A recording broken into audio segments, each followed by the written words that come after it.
जय हिंद जय बिहार। जो ट्रेन में हमें खाना देते हैं, जो वेंडर लोग होते हैं ना, जिनका काम होता है कि ट्रेन में अपना किचन का होता है, किचन सेट होता है, उसके अनुसार वो पूरे ट्रेन में खाना मतलब बेचते हैं, पैसे लेते हैं और खाना देते हैं। तो पहले उनका टेंडर 3 से 4 करोड़ में आता था, तो वो टेंडर आसानी से खरीद लेते थे। छोटा मोटा कोई वेंडर हो गया वह भी खरीद लेता था, आराम हो जाता था, सस्ता पड़ता था, और उन लोगों को सस्ता तो लोगों को भी सस्ता पड़ता था। लेकिन आज जब बाहर के लोग नहीं बोलेंगे, देश के ही लोग, अमीर लोग जो वेंडर बनेंगे, तो समझो कि हमें खाना कितना महंगा मिलेगा। महंगा मिले या सस्ता मिले उससे मतलब नहीं है। जो बड़े बड़े लोग हो जाते हैं, बड़े बड़े लोग जब वेंडरिंग का काम करते हैं, जो उनका किचन सेट लगता है, तो आप समझो कि वो थोक से माल मंगाएंगे ना, होलसेलर से माल मंगाते हैं। होलसेलर से माल मंगाते हैं, तो क्या वह चीज जब हमारे थाली में आ रहा है, हमारे प्लेट में आ रहा है, तो क्या 100% सही आता है क्या?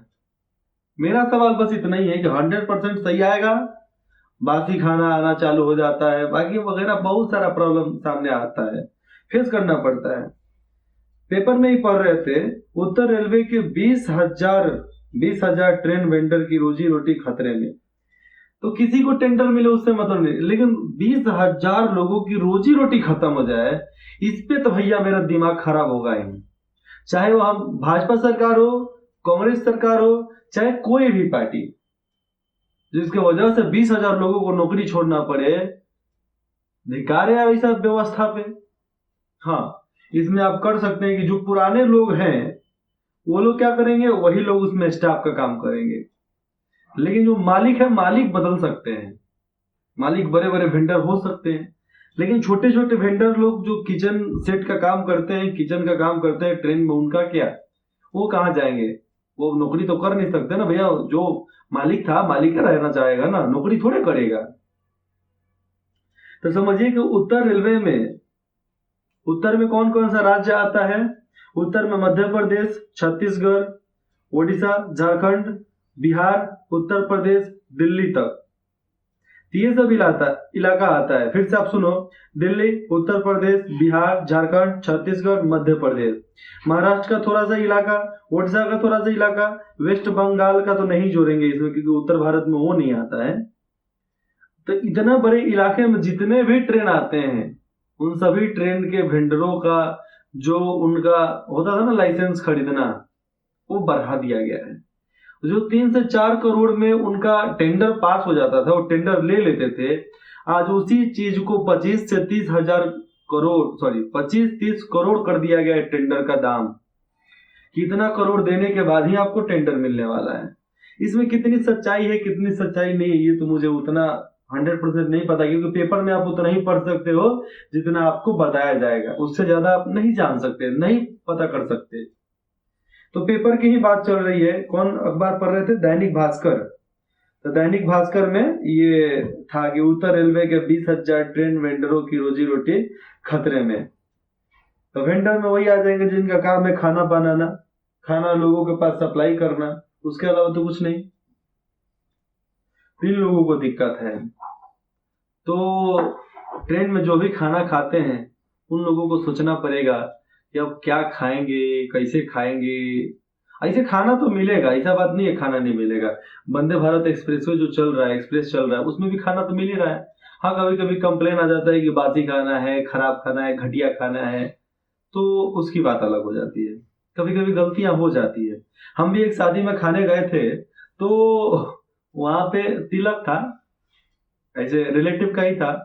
तो वहां पे जब चावल के ऊपर जब दाल डाला गया ना, तो दाल वो सुबह का था। आप समझ सकते हो कि बिहार में रहते हो आप, और बिहार में रहकर अब दोपहर सुबह का दाल आप दोपहर में देते हो, तो इतना मतलब गर्मी की वजह से खराब हो जाता है। इतना बास मारता है ना। जब थाली में आया तो कुछ लोग खाए, अरे बड़े खट्टा लग रहा है, अरे भाई। फिर बाद में मालूम चला कि ये दाल खराब है। तो फिर उतना उतना खाना जो जितना लोग लिया था, वो सारा मतलब एक पात, हम लोग गांव में पात बोलते हैं ना, टेबल पे सब कोई बैठा हुआ था, तो पूरा एक सेट एक बार में 15 को टेबल था, 15 को टेबल पर जितना भी लोग बैठा, सारा चावल बर्बाद हुआ, सारा चावल फेंकना पड़ा। फिर बाहर फिर दूसरा प्लेट आया, फिर उसमें चावल आया, दाल आया, सब्जी आया, तब लोग खाएं। हम भी उसी में बैठे हुए थे। लेकिन होता है ना मनचरू लोग, उसमें भी कुछ ना कुछ खुरपाती लोग होते ही हैं।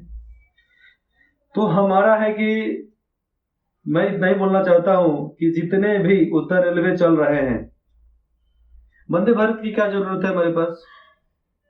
चलिए वंदे भारत आ गया। वंदे भारत मतलब क्या? हाई स्पीड ट्रेन कितना चलती है? 150 किलोमीटर से 170 किलोमीटर प्रति घंटे के रफ्तार से चलेगी, ठीक है, मान लिए। क्या हमारी राजधानी उससे कम चलती है क्या? हमारा लोकल ट्रेन कम चलता है क्या? बस हम उसको लाइन क्लियर नहीं देते हैं, नहीं तो अपना ट्रेन महारथ आ जाए उसको स्पीड में। अगर हम ट्रेन को टाइमली कर देना तो कोई लेट नहीं होगा, कोई ट्रेन पर कंप्लेन नहीं करेगा। लेकिन करेगा कौन भैया? रेलवे का पैसा खाकर बैठे हो, पुलिया का पैसा खा के बैठे हो, पटरी का पैसा खा के बैठे हो, हर चीज का पैसा खा के बैठे हो, स्टेशन का पैसा खा के बैठे हो, और पेट कर लिया हो सांड जैसा। अब बैठे हो तो लो। देश की जनता को अभी 100% क्या 10% भी मालूम नहीं कि गवर्नमेंट क्या क्या कर रही है, कैसे कर रही है। 40% गवर्नमेंट को बतानी चाहिए। हमारे बिहार के सीएम श्री नीतीश कुमार जी कितना बार फेस कॉन्फ्रेंस किए हैं जी? नहीं किए ना। चलो किए भी, कितने लोगों को पता है कि फेस कॉन्फ्रेंस कर रहे हैं? अब अभी ऐसा करते हैं कि वो हंसने लगते हैं। फेस कॉन्फ्रेंस का मतलब ये होता है जो अपना मीडिया को बुला रहे हैं, वहां पर जो भी आप बोल रहे हैं उसका एक डिसिप्लिन होता है, रूल्स रेगुलेशन होता है। जो भी सवाल पूछा गया उस सवाल का जवाब नहीं है तो लिख लो भैया, बाद में अगले टर्न में दे देना। तो ये हंस कर, एक बार हमारी राष्ट्रपति द्रौपदी मुर्मू जी आई थी, तो उसका मैं शो देख रहा था कि क्या क्या कैसे कैसे हो रहा था। तो नीतीश कुमार जी यही बोल रहे थे, जब हम रेल मंत्री थे तो ये तो हमको जानबे करती हैं। अरे भैया तुम्हारी वो क्या लगती है कि राष्ट्रपति हैं, राष्ट्रपति के सामने एक अपने फीलिंग्स को कंट्रोल करो। तुम्हारा दादा परदादा मौसा काका मौसी सब खत्म। राष्ट्रपति है देश का सर्वोच्च प्रथम आदमी, देश का प्रथम आदमी, आदमी नहीं इंसान, समझ सकते हैं हम। द्रौपदी मुर्मू जी, उनका क्या रिस्पेक्ट नहीं है? आप जानते हो तो क्या लगो मीडिया कैमरा के सामने कुछ भी। हमको उस दिन बहुत खराब लगा था। उस समय रेल मंत्री थे। लेकिन बात यहाँ पर साफ आ जाती है कि भैया नौकरी बचाने के लिए लड़ना पड़े तो लड़ो, सरकार बदलनी पड़े तो बदलो, लेकिन आपकी नौकरी बच जाए बहुत बढ़िया। हमारी भी कृपा है कि आपकी नौकरी बच जाएगी तो हमें भी खाना शुद्ध मिलेगा, और हमें भी खाना शुद्ध मिलेगा तो हम भी ट्रेन में सफर किया करेंगे बहुत ज्यादा। ऐसे करते भी हम लोग जाएंगे कहाँ? अरे हम लोग मिडिल क्लास के आदमी ट्रेन में सफर नहीं करेंगे तो क्या करेंगे? हम कौन जहाँ अंबानी के बेटे होते हैं, कौन जहाँ अडानी के खानदान के हैं हम लोग। लेकिन आज भी छोड़िए इसकी बात, अगले बार में देखते हैं। लेकिन आप लोग मेहनत करो, आप लोग चिट्ठी भेजो। ऐसे सरकार ने बोला है कि ऐसे होगा तो बात तो है, लेकिन सुधार होगा। लेकिन आप लोगों को मैनिफेस्टो में आप लोगों को बहुत सारा रूल्स रेगुलेशन थोड़ा समझाए जाएंगे, और भी बहुत कुछ है, लेकिन आपको बता दिया जाएगा कि 100% ये काम होने वाला है। और रही टेंडर की बात, तो टेंडर ऐसे लग रहा है तो कुछ ना कुछ तो कारण होगा, बिना कारण के कुछ लगता नहीं है। लेकिन रोजी रोटी जानी नहीं चाहिए। 20,000 लोग नौकरी से छूट जाएंगे तो बहुत गड़बड़ हो जाएगा।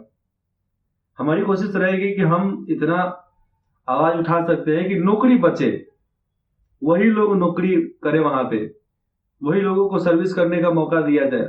बाकी वेंडर बदले अच्छी अलग बात है, अच्छी बात नहीं होती है, क्योंकि किसी को आप वहां से उखाड़ कर फेंक दे रहे हो, दूसरे को बैठा दे रहे हो, अरबपति खरबपति को, तो ये सही नहीं है। जो वहां पर है उसको भी तो लगाव है भैया, उसका भी तो धर्म है, उसका काम से बड़ा कोई धर्म नहीं।